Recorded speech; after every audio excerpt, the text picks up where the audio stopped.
You put in your address and then it spits out a projected revenue. And I think it's gotten a lot of people in trouble. I was very upset with the way that the old Rentalizer used to work. All right, confession time. For years, I hated AirDNA's Rentalizer tool. It felt way too basic, and I just felt like it misled a lot of newbie investors that would only use the Rentalizer portion of the AirDNA platform and no other aspect of it. And honestly, I just think that it got a lot of investors in trouble because they would take the Rentalizer at face value. So I guess what I'm saying is the AirDNA platform itself, awesome. Great for actually analyzing Airbnbs. The Rentalizer feature within the AirDNA platform, not awesome until now. Because AirDNA just dropped some massive updates, and for the first time ever, the Rentalizer is kind of a baddie. Like, I like what they did with the place. It's kind of awesome. So I brought in the perfect guest to come in and break down these new updates with me on the channel. His name is John Bianchi, and he's an AirDNA data expert that has completely reshaped the way that I analyze short-term rentals. And in this episode, we're gonna show you why the AirDNA Rentalizer's new features are a total game changer and how you can use them to comp properties and properly evaluate deals. In a competitive landscape where being precise and dialed in with your projections is literally more important than ever. Oh, and if you want to test drive the new AirDNA Rentalizer for yourself, I'll leave a link in the description down below that'll save you some money. I think you should get like 10% off. Okay, let's get into it. John Bianchi, welcome to the podcast. Excited to have you here because there's some kind of big movements in the world of analytics, and you're kind of like the data guy as it pertains to everything short-term rentals. Would you agree with that statement? I've been working really hard to make that a fact, but I think so. Yeah. Yeah. For everyone that's watching this, John pretty much taught me everything I know about analyzing Airbnbs, and our tool of choice is AirDNA. And AirDNA as a platform, if you actually use the robust aspects of the platform, I think it's a fantastic way to comp out and analyze a deal. However, there is this one tool within the AirDNA platform that I think people have given too much credit to, or they've put too much kind of belief into for many, many years, and that tool is the Rentalizer. Effectively, if you're unfamiliar with that tool, what it does is you put in your address of a property that you're looking to buy, you then put in the bed bath count, and then it goes beep, boop, boop, boop, beep, and then it spits out a projected revenue number. And I think a lot of people would take that number and kind of just run with it and believe that that's how much their property is going to make. And I think it's gotten a lot of people in trouble over the years. And so I haven't really been a big fan of it. John, I don't know what your stance is, but knowing you, I'd imagine probably not a huge fan of the Rentalizer yourself. Well, what do you think? I don't want to speak for you. Yeah, no, I was very upset with the way that the old Rentalizer used to work, because they would just tell you what that number was, and everyone was just going out buying properties based off of that. Like, even the loan officers were using that as a way to determine to give a loan, and you couldn't change up the comps, and it was a big issue. It was genuinely a big issue. So I'm very, very happy to see that they made those changes. And to be fair, it's what we had for many years. Like, AirDNA hasn't always been a mega sophisticated platform. It's been pretty good, but like, I think for a lot of newbie investors, it's just really easy to be like, oh, address, good to go. And so, now brings us to 2025. They have kind of changed the tool, and I'm actually very impressed with what they've done with it. And I wanted to bring you on to maybe do like a walkthrough of the new Rentalizer and how people can actually use this tool to do quick comps, right? Or really full-on analysis. But I think for what we have time for today, I just want to kind of walk through the tool and just show someone like a beginner, if they're jumping into the platform, what they would need to do to succeed with the AirDNA Rentalizer. Mm-hmm. Before we do, can we maybe just talk about kind of the whole reason that the Rentalizer is bad and kind of the magic of AirDNA and kind of the idea of like good data, bad data, because I think that context is probably important to understand how the Rentalizer tool is sort of powered, and really just the whole AirDNA platform in general. Okay, so Airbnb data is not all equal, right? AirDNA and every other software out there that's trying to bring forward all this Airbnb data is doing their best, but they're not perfect. And essentially what these companies are doing is they have algorithms that check the calendar of every single Airbnb every single day. And that algorithm will go in there and record the calendar. And let's say that there's 30 days available. and every single day is available for $100. Well, that algorithm is going to come back the next day, and if it sees that one of those days is blocked off, it's going to assume that it was a booking and that host just made $100 plus whatever the cleaning fee was, right? And it's going to repeat this process over and over and over and over and over again.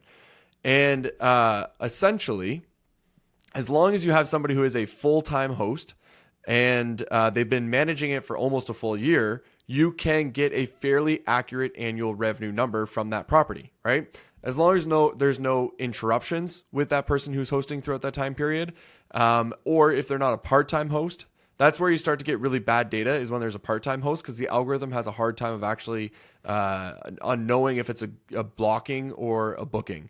And so then therefore, we always want to use what we refer to as a full-time host and also been around for a full year, because if they've only been around for 30 days, it's really hard to know exactly what they made over a full year. You can't just you can't really predict. It's not enough information yet to predict what that full year is going to be. And so if we can get both the full-time host and a full-time here, we have annual revenue number. And once you have the annual revenue number, you can actually start doing proper underwriting to know if the deal is going to work or not.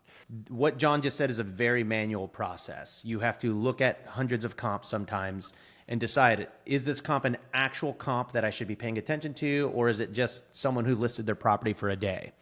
And because of the manual aspect of that, it's something that it takes a lot of time to do.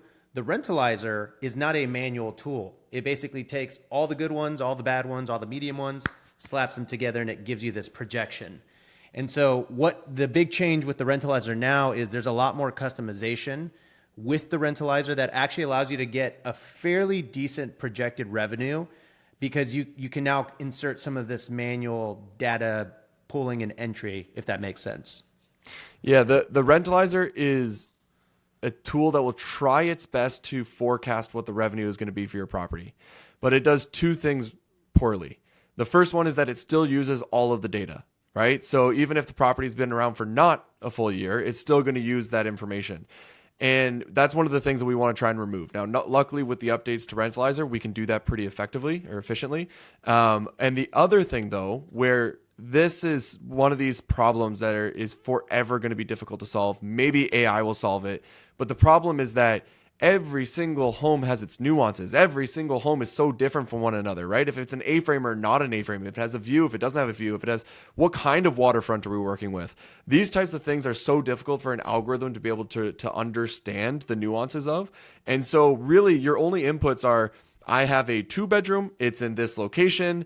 What other 2 bedrooms are in this location? And it's going to just tell you what those properties are. And that's pretty well it. And it's going to say, hey, here are all the other 2 bedrooms in this area that we think are comparable. And they only think that they're comparable because of the bedroom count and the location, but not how well are you going to design it? How well are you going to take photos? What kind of unique features do you have? And so that's where this customization of the comps is such a big deal for the Rentalizer tool. Yeah. So let's hop in. We're now at the point where people are in the comments. They're going to be like, video starts at minute 8. So, hey guys, spoiler alert, the video starts now. And unfortunately you had to watch all of it to get here. 2 things. Okay. We're going to jump into the Rentalizer tool. One thing that's important to know is that the Rentalizer tool, the one that I don't like, is still what you get on the free AirDNA account. Okay. So there is no customization. At the moment, if you sign up for an AirDNA account and it's free, it's only going to let you put in your address, and it's going to give you that random kind of estimate that doesn't really hold much merit. In order to get the Rentalizer tool that we are talking about, you have to have one of the paid subscriptions. I think there's like the Pro subscription, the Host Bundle subscription. Well worth it. Very, very nominal amount if you're about to spend hundreds of thousands of dollars on a property, which most of you are. Or even if you're going to drop 20, 30, 40, 50K on an arbitrage unit. If you want some money off, if you want to save some money, I'll leave my link in the description down below. It should get you 10% off of any AirDNA package. Okay, so with that, let's hop in. Well, let me just stress for a second. If you're going to get into the Airbnb space, get an AirDNA account. It's not an option to not have one. You need to understand the data. If you don't understand the data, you're going to buy a bad property. And even if you're investing $5,000 into a 1-bedroom, your likelihood of losing that $5,000 is going to go through the roof if you don't understand the data. So it's an absolute need in this industry if you're going to use it. Just like if you're going to dig holes, you need a shovel. Okay, so pretty straightforward. I just want to stress that fact because there's so many people who are like on the fence about it. It's just get it. Okay. Yeah, they're like, I don't want to spend $30 a month, and I'm like, do you want to lose 3,000 a month? Because Right. one of those is way better than the other. So you obviously have to start with the property, right? So you have to have a property that's in mind that you're curious about. And so we're going to grab that address and we're going to copy it. And then we're going to go over to AirDNA, right? You can be on the homepage, wherever it is. You're going to see a bar that says address in there. And so you want to pop in the address. And it's going to find the address and it'll say right here, revenue calculator rentalizer. And so you just click that and the rentalizer is going to kick off and it's going to project what it believes your revenue is going to be for this property. Okay. So now what I'm going to do is I'm just going to walk through all the different components of the rentalizer, and then we'll actually run through how to actually use it, right? So the very first thing that I want you to check for is actually the bedroom and bath count, because this, for whatever reason, always doesn't seem to be as accurate as I want it to be. And this property that we're looking at is a 2-bedroom, 1-bath. So this one is good. So it's a 2-bedroom, 1-bath, but I'm actually, you know what? 4 guests is fine. So we're going to leave that as is. That's going to automatically populate every single time. There are things where you can actually go and take a look at the sub-market where you can play around with the regular AirDNA section, but we're not going to do that right now, okay? On the right-hand side, like I showed you, we do have the projected revenue. We also have the occupancy and ADR, and then there's going to be a confidence score here, which I can get into in a little bit. If you scroll down a little bit, you're going to get a map version of where your comps are. So these are the different comps that they have pulled for your property, and you can actually look at them in a list view, okay? But don't worry too much about this. We're going to head over to the custom comps, and that's where the bulk of this is going to happen. They do have a financial calculator here, which is essentially an underwriting sheet. From my understanding, this is still being worked on. It's still being proved. If you play around with it, there's still some tweaks that definitely need to happen to make it more robust. But right now, it somewhat gets the job done. I don't really use this. I have my own kind of spreadsheet for penciling out deals. If you guys want that, that's going to be linked. I was going to say it should be linked, but I know for sure it's linked in the description down below. It'll kind of show you like every single expense to think of, but you can adjust these and make the assumptions and be fairly close. But I like to have my Google Sheet. I don't know. It's got way more options. Couldn't agree more on that one. Google Sheet is where I'm at. It's for how this is built out right now. I still use my Google Sheet. All right. The next thing here is it's going to project the monthly revenue for the next year. This is helpful because it allows you to understand what you can expect from a cash flow perspective, which is very, very important in the Airbnb space. So I do like that. But this one down here is super interesting to me. So this actually shows you what they believe this property, what this property would have been projected to do on a month-by-month basis over a 2-year period. So based on what other comps were making over the last 2 years, basically, right? Exactly, right? So if you had plugged this in August of 2023, the estimated revenue would have been $51,000. But if you actually plugged it in November of 2024, it would have been $64,000. I find this really interesting because it just shows how the revenue does change with Airbnb. It's obviously not a gigantic change from one to the other, but it is a helpful thing to know how that market is doing over the past 2 years, okay? The comparable amenities, I don't find this useful whatsoever. Everybody has air conditioning, everybody has a kitchen, everybody has parking.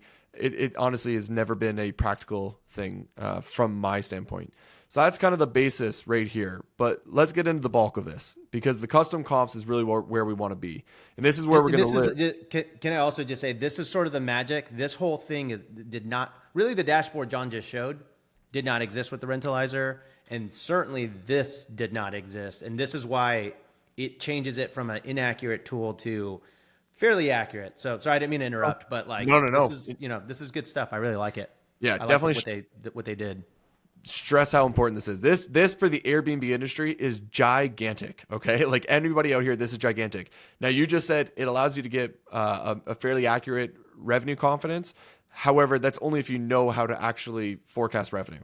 So you can pull in whatever comps you want and make that number say whatever you want. I can make this number right here say 500,000 if I want to, right? But the idea is that you got to find the right comps, the right area, and put it together. But we'll get into that in just a moment. Let's go through what did we just step into here, okay?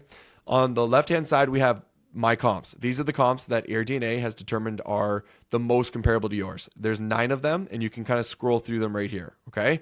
If you don't think it's comparable, you can go and delete it. And you can also click onto it It's going to pop open the property page, and you can click on the Airbnb link and actually go to that Airbnb link to see if it's actually truly going to be comparable or not, right? And if you think it isn't, then you can simply just come back here and go delete and get rid of it.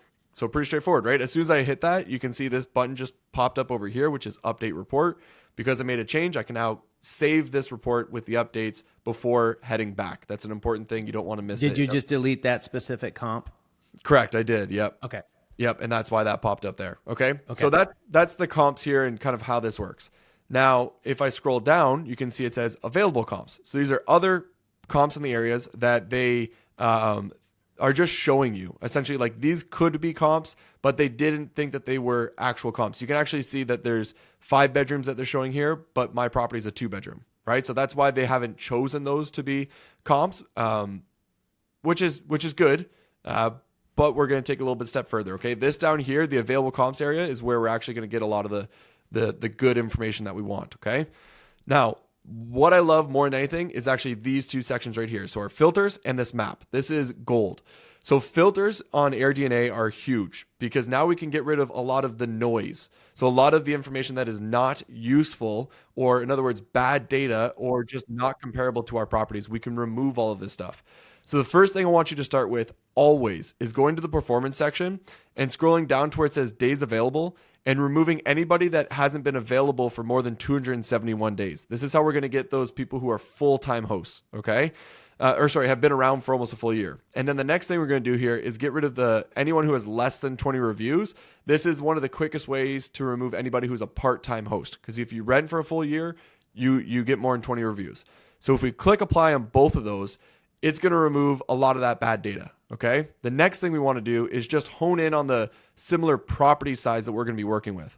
So for this scenario, I don't care about 5 bedrooms and 6 bedrooms. I want to see studios all the way up to 2 bedrooms, right? But I also don't want to see anything that's a private room or a shared room. So I'm just going to look at entire places. And lastly, I don't want to see apartments for sure. So I want to just see houses or unique places. And when I click apply, we have now just remove so much noise on AirDNA, and now we're honed in on just the comps that matter. And the last part here that I absolutely love is that on this map feature, you can drag this around and it'll just start to pop open all the comps that are in that area. So you can see here on the left, refreshes the comp view based on where you are on the map. Exactly. And it shows you on the available comp section. If you pay attention over here, you can watch how that changes as I move. The reason this is so cool is because on AirDNA, they have it chunked up into all the actual different map areas, right? And it's always like you're only looking at one area at a time. Whereas here, I can just drag it around and move all over the place. And I'm just going to keep seeing all those comps one after another. Very cool feature. Yeah. So one thing I'm going to say, you mentioned you want to look at everything from studio to 2-bedroom. I know a lot of people are like, well, why would you look at a studio if we're analyzing a 2-bedroom? The assumption is that if a studio is crushing it and making a lot of money, you should theoretically be able to do that if you're a very competitive 2-bedroom. So like, let's say you have one really awesome 1-bedroom that's making $80,000, but the other 2 bedrooms are making, let's say, $70,000. It's possible to make up to $80,000. And so if a 1-bedroom can do it, then you could possibly do it with a 2-bedroom. Is that the correct assumption on why we look at everything?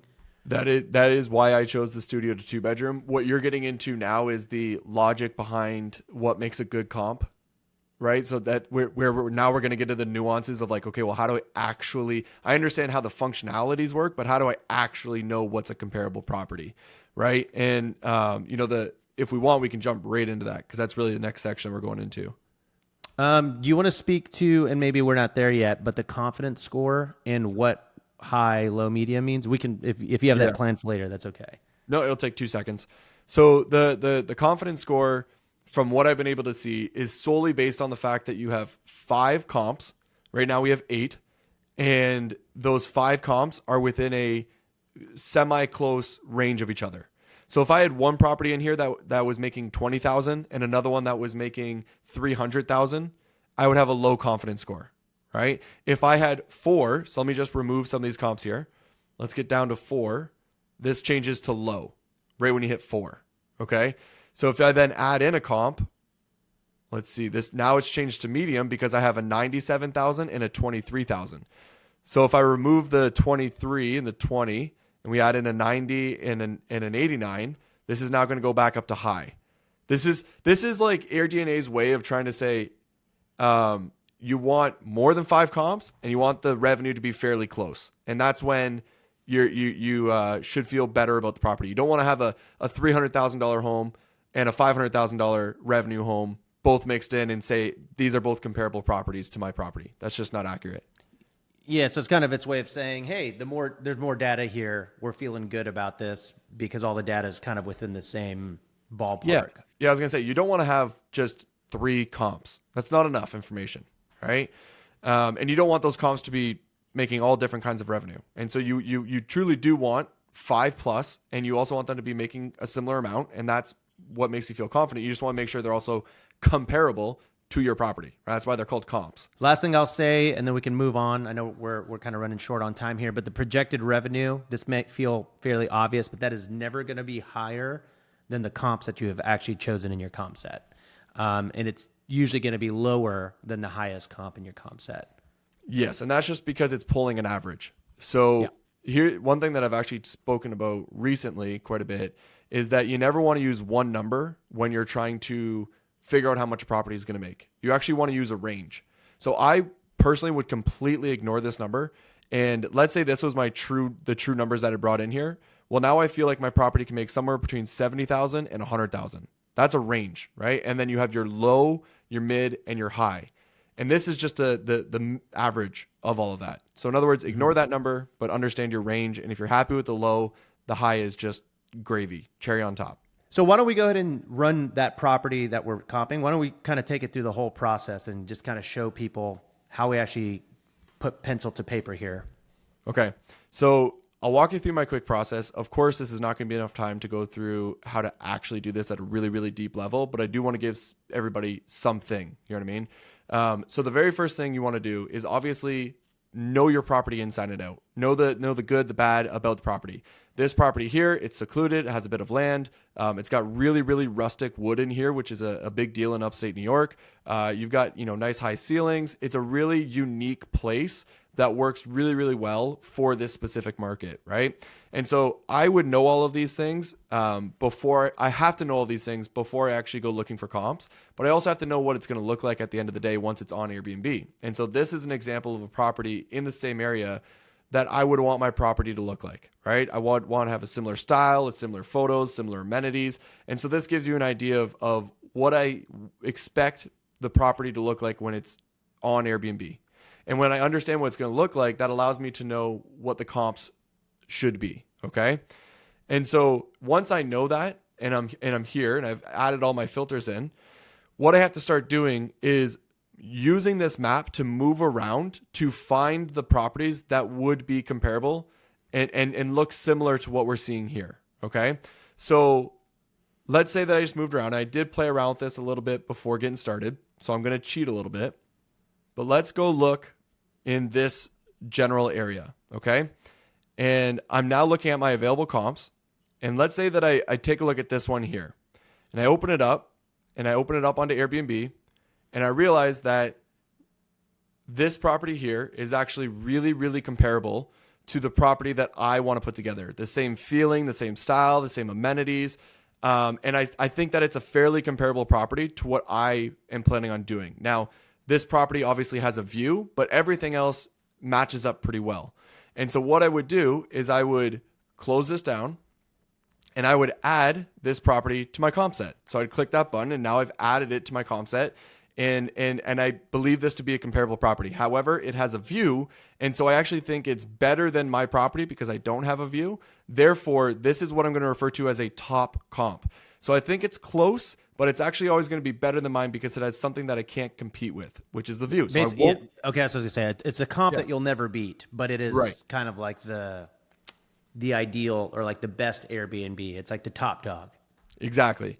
And now that property is doing $140,000 a year. And I go, okay, I'm not going to make 140, but I'm not going to be crazy far off. And now what I would try and do is try and find more properties that would be similar to that. But where I'm going to get the most confidence in how much I believe this property is truly going to make is when I start looking at what I refer to as base comps. So properties that are worse than mine. They are not as cool. They're not going to have the same amenities. The photos are not going to be as strong. It's not going to be as secluded. All of those things I know are going to be ways that my property will outperform theirs. And so I'm just going to grab a random property here, okay? Randomly selected this. I'm going to pop it open and take a look at this property and try to determine, is this a worse property than mine? And very quickly what I can see is that we have drywall on the inside, which is not very exciting. The photo is not done very well, but I can see that it's on a farm, which is a super cool feature. And it does have a sauna. It looks like it has a pool and a view. So all of these things I now have to consider with this property and go, this has actually got a ton of stuff, even though it doesn't have the cool feature of this wood that we're seeing here. And so now I have to think, is this comparable or not? And what I would want to do is I would want to keep this. So I'd want to add this one to my comp set, which I just did. I clicked that button. Now it's a part of my comp set. And then I would repeat this process over and over. So I just checked that property was doing 79,000. Now what I'm going to do is scroll down to a property doing 70,000 and go, okay, do I think that this property doing 70,000 is as good as my property? And I'll take a look. And again, really well put together property, really nice designed. It's also super secluded. If anything, this is a really good comp to my property, right? Very good comp. Cutie, for sure. And I go, okay. But the thing is it's very similar, and it's not a base comp. It's a comp that is just comparable. It's actually what I refer to as like that mid comp, but I want to find a base comp. So I'm going to go down another 10,000 and see if I can find another property and see if that one's worse. Because once I find my base, then I know I can make more than that. And that's where, again, all of my confidence is going to come from. So let's say I open this one up and I go, okay, here's a property where we have 3 photos of the outside. We've got drywall on the inside. It's really not that interesting or intriguing. I think I can beat that one. And that one is doing 58,000. I go, okay, cool. 58,000 is now my base. And I might do that over and over again, maybe grab like 2, 3, 4 base comps. And now I'm going to feel really confident. And we've essentially got to the point now where we have our top comps where, I'm not going to do 140, but I'm also not going to do 67. Right. And so now I feel a lot more confident with where I'm going to fall. So I'm going to fall somewhere between 70,000 and let's call it 100,000. Right. I know that's what it originally showed as a projection. Obviously, I didn't go through all of the comps to truly figure out where I'm going to fall, but that's the general process that we want to go through to get to that point. Again, the idea is like we're creating a spectrum basically of comps, and our process is to basically figure out where in that spectrum we're going to land. We're not going to be the worst. We're not going to be the best, but we're obviously trying to inch our way as close to the top as we can. We want to figure out if we can kind of stay competitive with some of those top end comps. Exactly. You want to create a range of where you think your property is going to fall, and the base comps give you all the confidence because you can outperform those properties. And so it's like, I know I can do better than 70,000. And so then therefore I will make more than that. Or whatever the number is based off of the area you're looking at. Again, this wasn't a thorough analysis. Yeah. This is basically, again, what I was saying, like you're going to do a very quick, everybody does back of the napkin analysis first to just see if the deal is worth their time. We want to see, where do you land? Is this range even worth you comping out further? Because if at 80,000 or wherever we find in this Rentalizer is going to cause you to lose money on the property, or you're so far from being profitable or making a decent return, then we kind of know we can move forward, or move on. But if this is pretty good and it actually pencils out, at this point, we would implement far more analysis and penciling and really trying to figure out exactly where in this spectrum we're going to fall. Exactly. Yeah, exactly. And the Rentalizer tool now allows you to be able to do that fairly quickly, depending on the market, depending where you're looking, right? And in a market like upstate New York, the reason I chose this as the example is because there's properties that can be, hours away from each other, but still very comparable because people are just looking to escape New York. And so they'll just go north to wherever the property is. And that's why I love using this tool for these types of markets, because you can truly move around very easily to find these different comps all over the place. Yeah. And final thing I'll say on the Rentalizer that I like is you can save this comp set, and you can basically, for every property that you're looking to analyze and run the Rentalizer on, you can save these buckets of comps so that you don't have to go and repeat this process all over again. Yep. They give you in the Rentalizer dashboard, so like the actual dashboard, you can see all the properties that you've gone through in the past, right? And you can actually click into them and keep working on them. Final couple of things before we wrap today's video. First of all, thank you, John. Second of all, the Rentalizer or AirDNA is a powerful tool. There are lots of people on the internet and on YouTube that poo-poo AirDNA, and I would say that generally speaking, those people don't know how to use it, and that's why. That's why there's so much. Can I confidently say that if you think AirDNA is not a useful tool, you genuinely have no idea how to use it. I agree. I have helped identify 250 plus properties. They're all profitable. All I've used is AirDNA data. Perfect. That's exactly how I feel too. Thirdly, if you want to save money, I'm going to say it in a specific order. If you'd like to save money on AirDNA, if you get the annual, it's $34 a month for the pro. And then if you get the host version, it's $50 a month. If you buy the annual, that gives you access to like a property management system bundled in and everything. You'll save 10% with my link down below. Well, everybody, that's the quick rundown on the new Rentalizer. I hope it's helpful. Drop your comments down below. John is going to answer every single one of them. Just kidding. If you want to learn more about the comping process and you want to learn how to actually use like the whole AirDNA platform, then you're going to want to watch this video right here, where I actually dive into comps and how to sort them and how to use them to actually pencil out if your deal is going to make money or not. So head on over there.